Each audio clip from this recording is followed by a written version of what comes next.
Nothing beats a Jet2 holiday. And right now, you can save £50 per person. That's £200 off for a family of 4.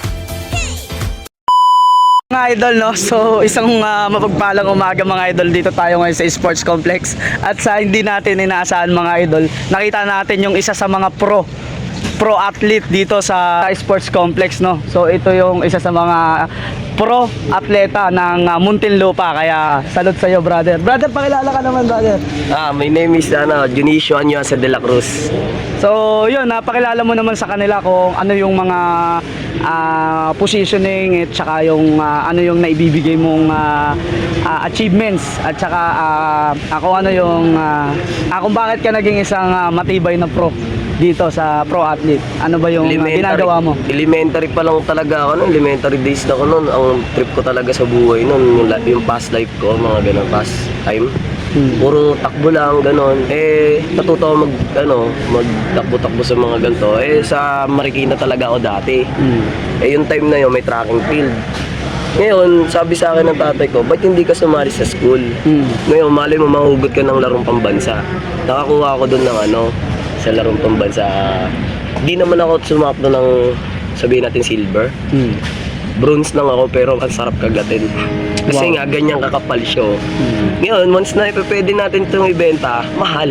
Nasa 100K. So yun, baka may mga viewers din na gustong malaman kung gaano ka na ba katagal na isang pro athlete simula noon hanggang ngayon.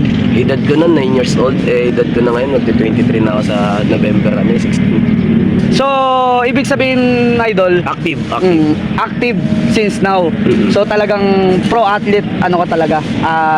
Track and field. Oo, yun. Tsaka long jump. Oh, long jump. Tsaka basketball player. Talagang athlete talaga. Ang the best na magandang position. Dahil nga, nililit na na sabihin natin, nalalayo ka sa about dun sa mga drugs. Yes. Diba? Tapos magiging makajos ka.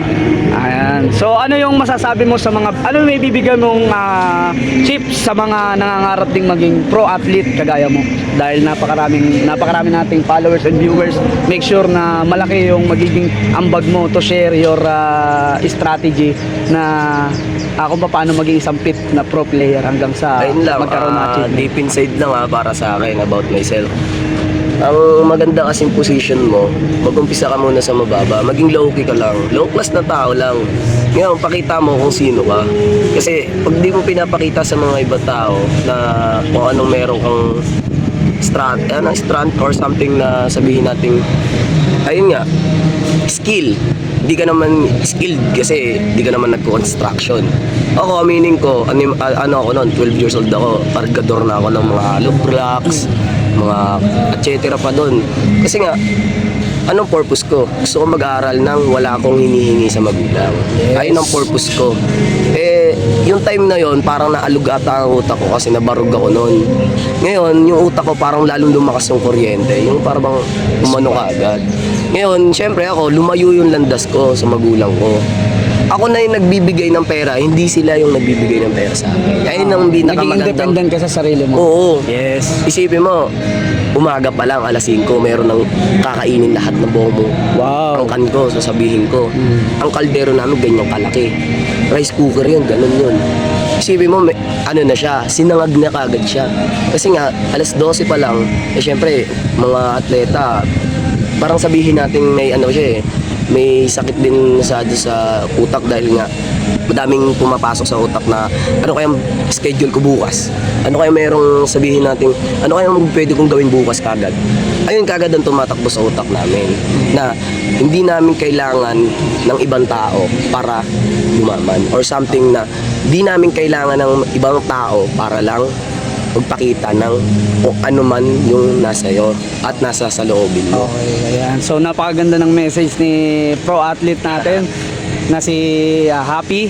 Ayan, so ano masasabi mo ngayon sa mga viewers mo? Ayun sana maging be humble kayo at huwag kayong mataas yung pride kasi kayo din, bahala kayo, madami kayong magiging kaaway. Masarap na wala kang kaaway, something na pag lalabas ka sa bahay, babatiin ka. Good morning, good afternoon, So, di ba? Ayan. So yun, sabihin mo naman sa kanila kung ano yung name mo sa social media account mo para ma-follow ka rin ng Kaya pala, solid natin dyan. may name is Junicio. Yung Junicio ko, hindi siya J, hindi siya D. J as in J. Unique kasi yun eh. J-O, parang Johnny Show. As in J. J, Johnny Show. Yan, unique yung kanyang Pag in-English mo, sabihin mong English, Honicio. O yan, pag in English, Honisio. Honisio. Honicio Anyosa de la Cruz. Yan, Anyosa de la Cruz. Ayan, so yun, baka magulat kayo mga idol, no? So hindi lang siya isang pro athlete na sa track and field. So papakitaan din kayo ni brother ng iba pa niyang skills. Ayan, so eto na mga idol. Ayan.